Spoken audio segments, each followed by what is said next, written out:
নমস্কার বন্ধুরা, আপনাদের সকলকে স্বাগত জানাই আমার চ্যানেল নবান্নের সমাহারে। আজ আবারও আপনাদের জন্য নিয়ে হাজির হলাম আরেকটা নতুন রেসিপির ভিডিও।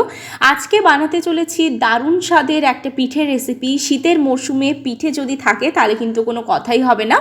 আজকে বানাতে চলেছি আমি ক্ষীরের পুরভরা অপরাজিতা পিঠে। এর আগের দিন আমি আপনাদের সাথে শেয়ার করেছিলাম দুধ অপরাজিতা পিঠে, কিন্তু আজকে আমি আপনাদের সাথে শেয়ার করছি ক্ষীরের পুরভরা অপরাজিতা পিঠে। তাহলে চলুন দেখে নেওয়া যাক কীভাবে বানাচ্ছি। রেসিপিটা বানানোর জন্য এখানে আমি 1 লিটার দুধকে কড়াইয়ের মধ্যে বসিয়ে দিলাম। এটাকে আমি ক্ষীর তৈরি করব, এই জন্য এটা এদিকে ফুটতে থাক। অপরদিকে আরেকটা কড়াই বসিয়ে তার মধ্যে এখানে আমি দিয়ে দিলাম 1/2 চামচ ঘি। ঘিটাকে তরল করে নিয়েছিলাম। এবার এর মধ্যে আমি দিয়ে দিচ্ছি 1 চামচ চালের গুঁড়ো। এই চালের গুঁড়োটাকে কিন্তু একটু সময় নিয়ে, মানে 1 মিনিট মতো সময় নিয়ে একটু ভালো করে এর সাথে মিশিয়ে নাড়াচাড়া করে একটু ভাজা ভাজা করে নেব। আর দেখবেন যখন এটা মিশে যাবে খুব সুন্দর একটা সেন্ট বেরোবে। এবার এর মধ্যে আমি দিয়ে দিচ্ছি 1/2 লিটার দুধ।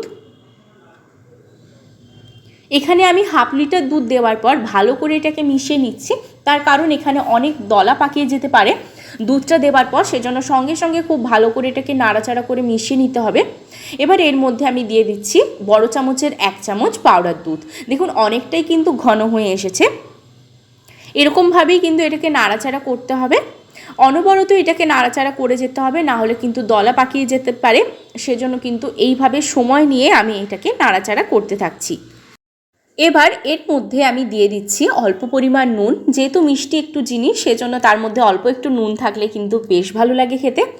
এবার টেস্টটাও খুব সুন্দরভাবে ব্যালেন্স হয়। এবার ভালোভাবে কিন্তু এটাকে মিশিয়ে নিচ্ছি, দিয়ে আবারও একটু ভালো করে সময় নিয়ে নাড়াচাড়া করে নিয়ে এর মধ্যে আমি দিয়ে দিচ্ছি 1/2 বাটি ময়দা।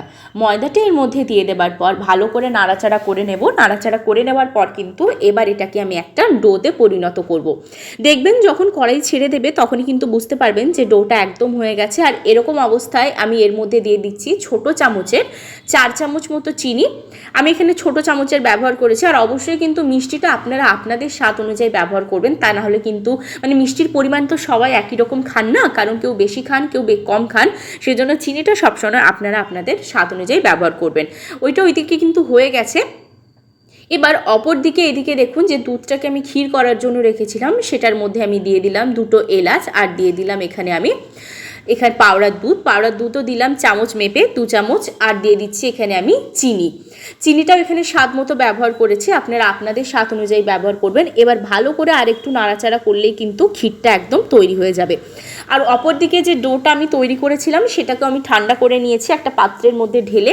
ডোটা একদম হয়ে গেছে। এবার হাতের সাহায্যে প্রথমে ভালো করে আমি মেখে নিচ্ছি। আর আপনারা চাইলে কিন্তু হাতের মধ্যে একটু ঘি মাখিয়েও নিতে পারেন, কারণ অনেক সময় কিন্তু একটু চটচটে হয়ে লেগে যেতে পারে। সেজন্য আপনারা চাইলে কিন্তু ঘি লাগিয়ে নিতে পারেন। এবার দেখুন, এবার এটাকে ভালো করে মেখে নেওয়ার পর এটা থেকে এইভাবে আমি লেচি কেটে নিচ্ছি। দেখুন লেচি কাটা কিন্তু হয়ে গেছে। আর অপর দিকে একটা আমি পুর তৈরি করে নিয়েছি নারকেল আর গুড় দিয়ে। সেটা আমি আর আপনাদেরকে দেখাইনি, কারণ গুড় দিয়ে নারকেলের পুর বানাতে কিন্তু আপনারা সকলেই জানেন। এবার ওখান থেকে একটা লেচি নিয়ে এইভাবে হাতের সাহায্যে ভালো করে একটু তালুতে গোল করে নিয়ে এইভাবে চ্যাপটা করে নিচ্ছি আঙুলের সাহায্যে। এবার এর মধ্যে কিন্তু চামচ দিয়ে আমি একটু ডিজাইন করে দেবো, ঠিক যেভাবে আমি অপরাজিতার পিঠে করার সময় ডিজাইন করে নিয়েছিলাম ঠিক একই রকমভাবে কিন্তু এটাও করে নেব। দেখুন এইভাবে কিন্তু আমি ডিজাইনটা করে নিলাম। এবার ঠিক যেরকমভাবে অপরাজিতা ফুলগুলো দেখতে হয় সেইভাবে কিন্তু দুটো সাইডকে নিয়ে এইভাবে আমি মুড়ে দিচ্ছি। এবার এই যে পুরটা নিয়েছি এই পুরটার থেকে অল্প অল্প নিয়ে কিন্তু এই যে ফাঁকা অংশটা রয়েছে তার মধ্যে কিন্তু আমি দিয়ে দিচ্ছি।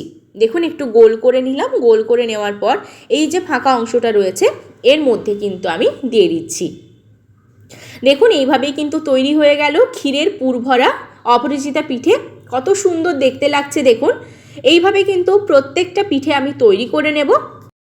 দেখুন প্রত্যেকটা পিঠে কিন্তু তৈরি হয়ে গেছে। এবার অপর দিকে দেখুন আমি এখানে যে ক্ষীরটা তৈরি করে রেখেছিলাম সেটাকে এবার এর মধ্যে আমি দিয়ে দিচ্ছি।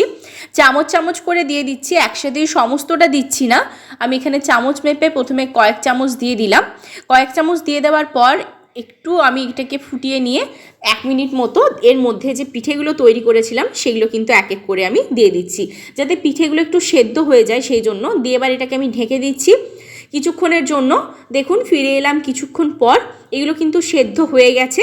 এবার আমি এগুলোকে তুলে নেব একটা পাত্রের মধ্যে। তার আগে আমি আবারও ওই পাত্রের মধ্যে যে ক্ষীরটা তৈরি করে রেখেছিলাম সেটার থেকে এইভাবে করে আমি দিয়ে দিচ্ছি। দেখুন চামচ মেপে দিয়ে দিচ্ছি, কতটা সুন্দর হয়েছে দেখুন দেখতে। এবার যে পিঠেগুলো এখানে আমি তৈরি করে রেখেছিলাম ভালোভাবে সেদ্ধ করে নিয়ে, সেগুলোকে কিন্তু এবার এর মধ্যে আমি দিয়ে দিলাম। দেখুন কতটা সুন্দর দেখতে লাগছে, দেখতে যতটা সুন্দর লাগছে খেতেও কিন্তু ততটাই সুস্বাদু হয়। এরকম একটা দারুণ স্বাদের পিঠে আপনারা তৈরি করে নিতে পারেন। বানানো যে কতটা সহজ সেটা আশা করি আপনারা বুঝতেই পারলেন। রেসিপিটা যদি আপনাদের ভালো লেগে থাকে তাহলে কিন্তু অবশ্যই সাবস্ক্রাইব করে দেবেন, লাইক করবেন, শেয়ার করবেন, আর কমেন্ট করে জানাতে ভুলবেন না আপনাদের কেমন লাগলো। আবার দেখা হচ্ছে নতুন আরেকটা রেসিপির সাথে।